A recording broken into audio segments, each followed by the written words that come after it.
Well, howdy there, Internet people. It's Bo again.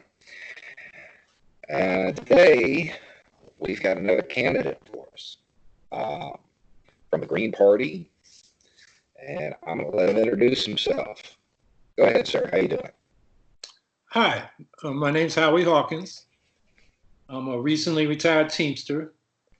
Been active in social movements since the 1960s, civil rights, anti-war, the environment.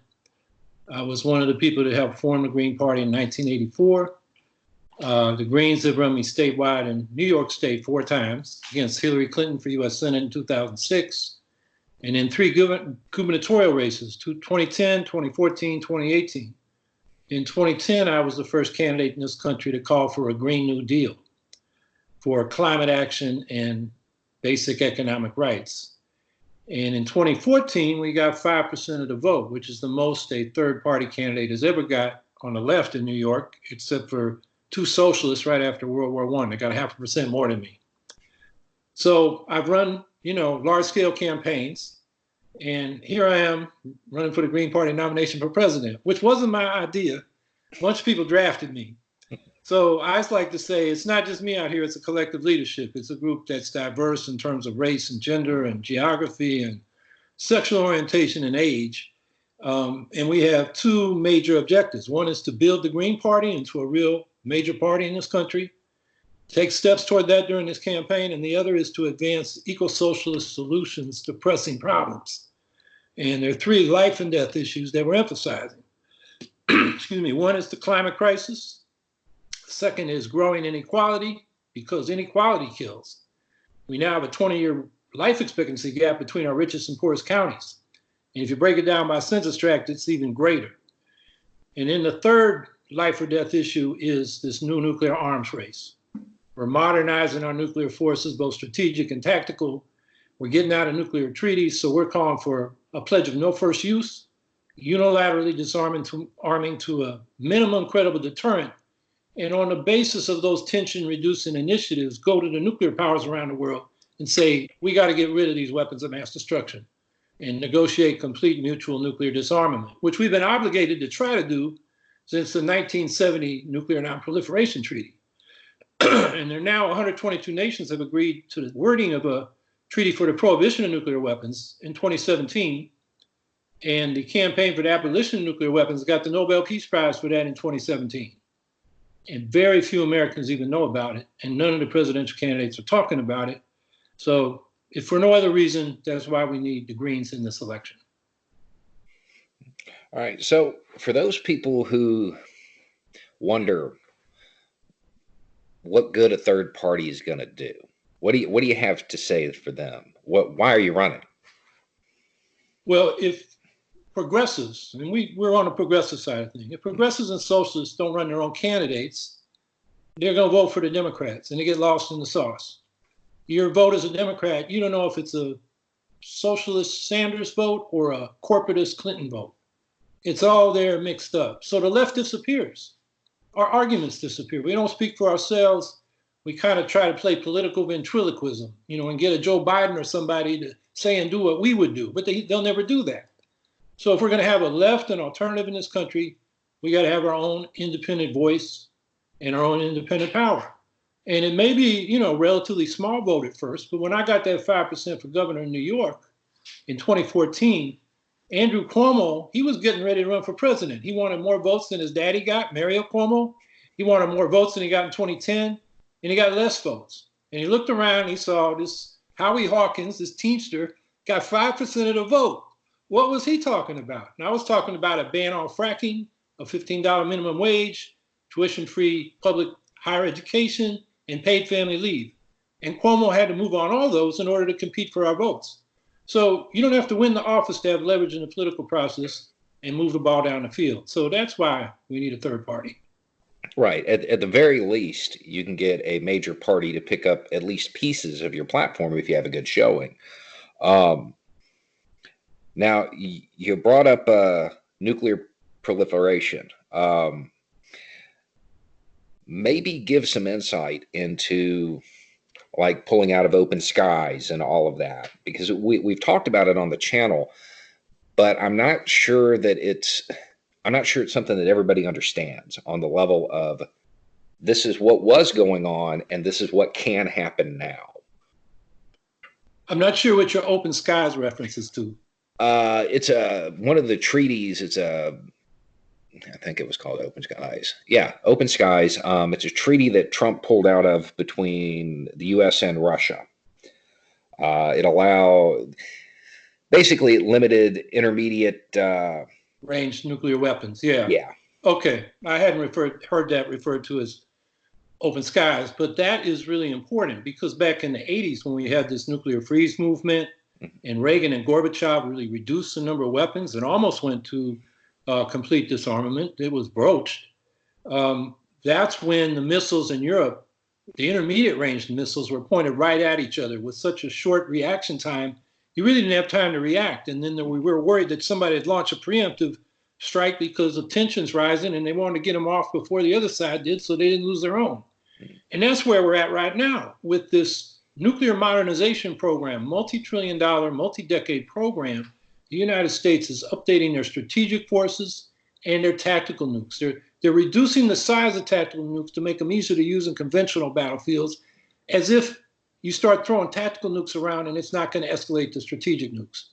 And in the strategic nukes, they're hypersonic. They're 6 times faster than the ones we got. And again, that puts us in a situation like we had with that missile crisis in the 80s. There won't be time to react. So somebody may shoot them off because they're afraid the other side will first. And that's why the Bulletin of the Atomic Scientist has the doomsday clock at 2 minutes to midnight now, which is as high as it's ever been. And this is really a dangerous situation. The rest of the world is very concerned about it. That's why they adopted this treaty for the prohibition of nuclear weapons 2 years ago. We're not even talking about it in this country. When I ask people how many people knew that the campaign for the abolition of nuclear weapons got the Nobel Peace Prize, I have yet to find anybody, and I've talked to thousands of people who even knew that. Our media is not covering it. Our candidates are not. It's a bipartisan policy to back this nuclear modernization program, which is a race to doomsday. We've got to stop it. All right. Now, as far as the Green New Deal, how does yours vary from the one that the Democrats adopted? They didn't adopt it. That's the problem. This has been the signature issue of the Green Party for the last decade. And for us, it's a combination of a green economy reconstruction program to convert the economy to reducing greenhouse gas emissions to zero and producing all energy by renewable sources by 2030. Because that's what the climate science carbon budgets say we got to do in the rich countries to have any hope of avoiding real climate catastrophe. And the Democrats, right after the 2018 election, Alexandria Ocasio-Cortez and the Sunrise Movement, they sat in Speaker Pelosi's office and said, we want a Green New Deal. And Pelosi took what they proposed, which is a select committee, and sliced, diced, and threw that down a disposal. So they came back with a non-binding resolution, but it took the brand and diluted the content the Green Party's been talking about. It extended the deadline from 2030 to 2050. It eliminated the ban on fracking and new fossil fuel infrastructure. If we build out fossil fuel infrastructure, we're going to be burning fossil fuels for 3, 4, 5 decades, and we're cooked. It eliminated phasing out nuclear power, and it stopped talking about cutting military budget in a major way to put that money into a Green New Deal. So those are pretty big changes. And even then, Pelosi won't even let the House vote on it. And when it got to the Senate, McConnell said, well, half you Democrats are running for president. Let's get you on the record. And Schumer, the Democratic leader, said, oh, this is a trick. I want you all to vote president. And all the good little Democrats voted president except for it and voted Republicans against it. So first of all, the Democrats are not going to get us a Green New Deal. Now, Bernie Sanders, I will say, has a serious proposal. All the others are not serious. They're talking $1 to $3 trillion over 10 years, and it's mostly tax incentives and subsidies to business. And that's just not going to get it done. We have a eco-socialist budget for a Green New Deal. You can find it on my website, howiehawkins.us. And we costed it out to do that 100% clean energy by 2030 at $27 trillion over 10 years. Bernie's at 16.3 trillion. And that's because he's extended the deadline to 2050, because we think his numbers are pretty good. And he did bring back those policies that I said were eliminated. The ban on fracking and new fossil fuel infrastructure, the elimination of nuclear power, and cutting the military budget, although he's not so specific on that. But we think he's got a serious proposal. We'll give him that. It's just too slow. We say 2030, he says 2050. So, the Democrats have taken, like I said, they took the brand and diluted the content. Except for Sanders, there's nothing much worth talking about what they're talking about. All right. So a little bit more about your history, because I'm sure some people are going to listen to this and they're just going to say, here's some hippie. I was looking at your bio. You've got some other background as well that might appeal to the other side a little bit. Yeah, well, back in the 60s, we distinguished between the political radicals and the hippies. And sometimes we'd all show up at the anti-war demos, but we were coming from very different kind of cultural backgrounds. I've been a construction worker and a Teamster my adult life.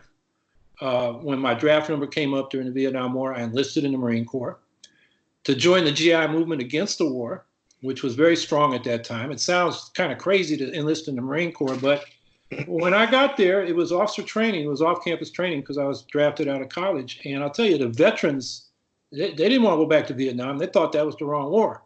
I mean, there was some young guys, they wanted to be, we didn't have Rambo yet. It was John Wayne back then. Mm-hmm. They wanted to be the next John Wayne. But the veterans knew that was not a just war, not a war we should be fighting. It was their country, and what the hell were we doing there? So even in the Marine Corps, there was, the Vietnam syndrome, as it was called at that time. Hippies didn't do that kind of thing, but I have. So, I'm nothing against hippies, but I'm more, blue collar kind of guy. Now, as far as one of the big complaints that we hear about the Green New Deal is, but what about jobs? Now, if we do this, we're going to eliminate fossil fuel jobs. What happens to those people? Blue collar workers? Well, we provide for a just transition to the jobs that will be created by the Green New Deal. And I costed this out with a political economist named John Wren, who's been working on this for a decade. And we come up with 30+ million jobs to build this green infrastructure over the next decade. The problem will not be technology. It will not be finding the money. The problem will be finding enough people to do the work. We will have full employment building this out. Jobs is not the problem. The corporations always say it's jobs versus the environment, and they're full of it, like they are with a lot of their false advertising. And, the fossil fuel industry promoting fake science, saying there wasn't a problem, when they knew themselves, their own scientists was saying there is a climate problem coming. So, jobs is not the issue. We got plenty of jobs with the Green New Deal. So what are some of the other key pieces of the platform that you would want to expand on and tell people about? Well, we have a lot on besides the 3 life and death issues I talked about. Let me just elaborate on, how the Green New Deal deals with the inequality issue, because we call for an economic bill of rights. This is something that's been on the public agenda since Franklin Roosevelt, as president, called for it in his last 2 State of the Union addresses in 1944 and 1945, and he wanted Congress to enact this, and they never have. And what those rights include is a job guarantee. So you get a public job if you can't get a private job, providing public services or public works that the community has defined as needed. An income above poverty guarantee. And that can be built into the tax structure. So if your income's below the poverty line, you get a check every month to bring you up to the poverty line until you can get to the point where you're making enough money, you're over the poverty line. It would provide affordable housing for all, which for us is we got to expand public housing and do it the right way, multi-income, diverse, rather than segregated housing for people of color away from public transportation and every other resource. They do that in Europe, and it cross-subsidizes, it costs less. It's the quickest way to build affordable housing. What we've been doing since about 1970 is subsidizing private developers with tax breaks, and it's more expensive that way. We also need immediately universal rent control because the rent is too damn high. And we did that during World War II when we converted to building arms to fight the fascists. And we weren't building housing, and the housing rates started going up, so the Fed said we're just going to have rent control for the duration. So that's the immediate relief. Next thing is comprehensive health care for all. And that's a Medicare for all type program. We actually want to do a national health service like they do in England, rather than just national health insurance. So the doctors work in public clinics and hospitals on a public salary. And there are Democratic boards elected locally that federate at the state and national level. So we have community control. And we have better cost control because you don't have income maximizing organizations like hospitals and clinics, and of course the drug companies trying to feed off the trough of public insurance. And then next is a secure retirement. And I'm going to have a statement out tomorrow. The Teamsters have a presidential forum. I'm the only Teamster running for president. They didn't invite me, but as a Teamster, they asked me to send in a video question, which I did. I said, my pension was cut 20% because of a law both parties passed in 2014 called the Multi-Employer Pension Reform Act. It took away our protections under the Employment Retirement Income Security Act of 1974, where before they couldn't take away our earned benefits. My pension was cut 20% because of that law. So I asked those candidates, after explaining that, I'm so mad about it, I'm running for president, but I want to know what you're going to do. And we'll see on Saturday. So I got a statement coming out about that. But I think the immediate thing, beyond those of us who still have defined benefit pensions, which is a shrinking minority, we need to double Social Security benefits by raising the cap, eliminating the cap on income that pays the Social Security tax, and some other progressive tax reforms. The baby boomer generation now, 1/3 of them are still paying their home mortgage. 2.8 million of them are still paying student loans. Wages have been stagnant our whole adult working life since the early 70s, but the cost of housing, healthcare, and college in particular have escalated well beyond the inflation rate. So most baby boomers don't have any savings. And, the average Social Security benefit is about $15,000 a year. You can't live on that. So that's the way we're going to get retirement security. So that's the Economic Bill of Rights. Beyond that, we need to address some of the real abuses we see, like the atrocities on the border. The children got to be reconnected with their families. Our policy is let's have open borders with Mexico and the Central American countries, like Europe has the European Union within their countries. The border move, as some of the Chicanos like to say, we didn't move across the border. The border moved across us after the war of 1848. And a lot of those people have family on both sides. They go back and forth. Let's have the borders open for shopping, recreation, employment, residence. And, if people are afraid everybody in Central America will suddenly come here, they need to ask themselves why everybody in Greece didn't go somewhere else in Europe when Greece was a basket case. Most people don't want to move. They want to, make a living where they can. And many of these immigrants just want to come here and make some money and send it back to their families back home. So we got to just relax about the immigrants. This is a nation of immigrants. Let's make it a strength instead of something we're afraid of. So that's a big issue. I mean, there are a lot of issues. We got to stop the mass surveillance. I think Edward Snowden's a real hero, and I would pardon all the whistleblowers who were charged under the Espionage Act, which in itself is totally unjust. You can't defend yourself with a public interest argument that the information you released was in the public interest. That's not even permitted. So it's a kangaroo court kind of situation. But I pardon them all. But if I was president, I'd bring Edward Snowden into the administration, because the way he sees the world, the biggest conflict now is between democracy and democratic rights and freedom versus authoritarian regimes. And these mass surveillance systems, like the United States set up, they're surveilling us all through the NSA. That's what Snowden exposed. But look at China with this social credit system where they're ranking everybody based on what they buy, and they got all this facial recognition technology. I mean, it makes George Orwell's 1984 look like a beginner's course in repression. So I think that's a huge issue. We got to end mass surveillance. Only surveillance when you get a warrant from the court. And I can go on. I mean, there are a lot of issues. There are dozens of them, but those are some of the highlights. Well, I got a question for you, because it's a question I get a lot and I never have a good answer.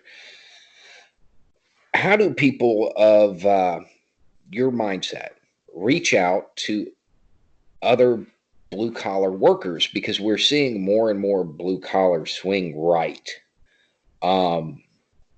And I get asked that a lot, and I don't have a good answer. I'm hoping you do. Well, I think those of us who are progressives on the left, we need to get off our computers, off of Facebook, off of Twitter, and go out and talk to real people and build real organizations where people meet and talk to each other. Um, you look at the working class and we have common interests, but we're very divided. It's by race. We're more segregated actually than we were coming out of World War II, just physically. The segregation is more distant because of sprawling suburbs.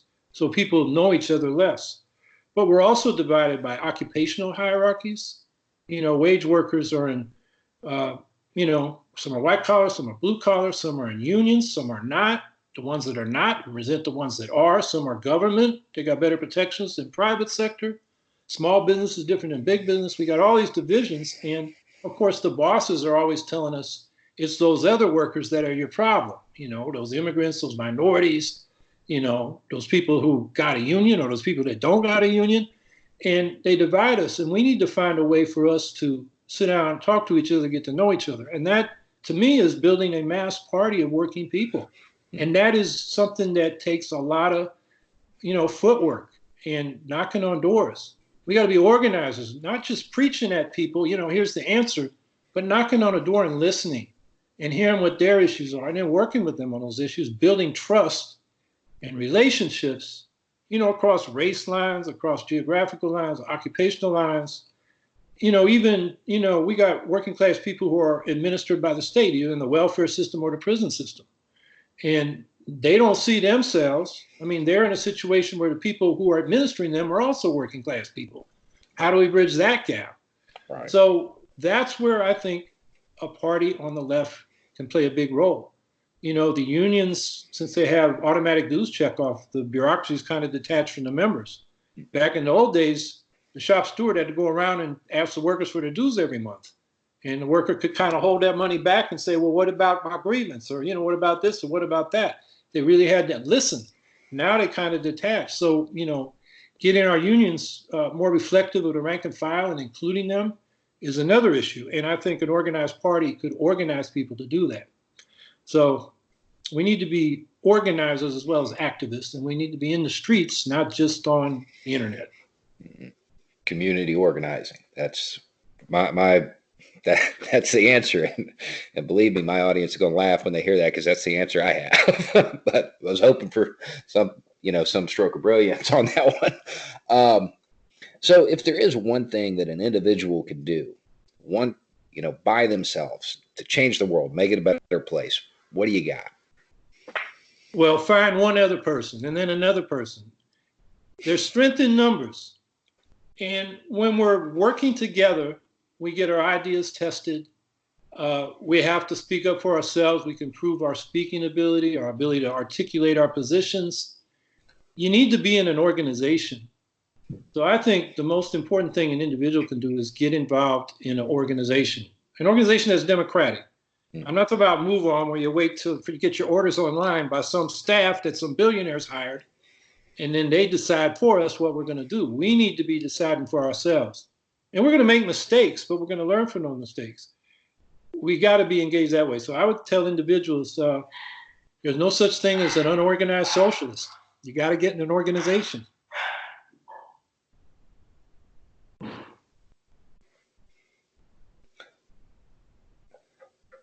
Sounds good. Yeah, I think I caught a delay there for a second. So what do you think your chances are of at least driving some of these core issues into the candidates, into their platforms? Well, this is a very tough year. Trump has got people scared stupid. They don't really want to talk about issues. They just want to get Trump out of there. That's people from the center to the left.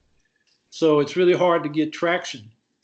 On the other hand, our campaign aims to get on all 51 ballots. And we are not just going for the Green Party nomination. I already have the Socialist Party nomination. They don't have any ballot lines. It's more like an endorsement, but that's good. And then there's about 8 or so progressive state parties. I'm seeking their nomination too. So hopefully we'll build a united independent left out of this campaign. And by the time we come out of the Green Party convention in early July, we're going to be on the ballot. And then, the media will start to pay attention and the Democrats start to pay attention. Of course, the first thing they will say, why are you spoiling the election? Go away. And, our answer is no, we're improving the election. You're not talking about the nuclear arms race. You botched the Green New Deal. You're really not for Medicare for all, and make our case. And the other thing we'll say, and this is an issue that needs to be raised, is that if you want to end the problem of splitting the vote and quote unquote spoiling elections, the Green Party has been giving you the answer for 2 decades since the 2000 election, and that is get rid of the Electoral College and have a national popular vote by ranked choice voting. Ranked choice voting, you rank your choices, 1, 2, 3. And if nobody gets a majority in the first round, the last place candidate is eliminated and their votes transferred to their second choice. And you keep that process up until somebody gets a majority of the votes. That way people can vote for the candidate they really want without fearing they'll help their worst enemy. Mm-hmm. With that kind of election, nobody's going to be asking the Greens why we're in an election. They're going to be asking, what's your position? Mm-hmm. That's where we want to get to. And I'll be damned if we're going to let the Democrats, chase us away from the debate because they won't take up the solution we've been offering them for 20 years. Join with us to fight for that change. A national popular vote with ranked choice voting. All right. I should point out, after thinking about it, open skies was the surveillance thing. You're right. That's why you didn't know the name of it. I'm on the wrong. I was off on that. Open skies was ringing a bell, but I couldn't. Yeah. It was surveillance of nukes, not actually the intermediate one. Okay, so I guess at the end of the day, you've got a platform that a lot of progressives, a lot of people who consider themselves Democrats want to embrace. But it seems like your main opposition is the Democratic establishment. I mean, do you think that's true? Well, in terms of those that have power, yeah, it's the Democratic establishment.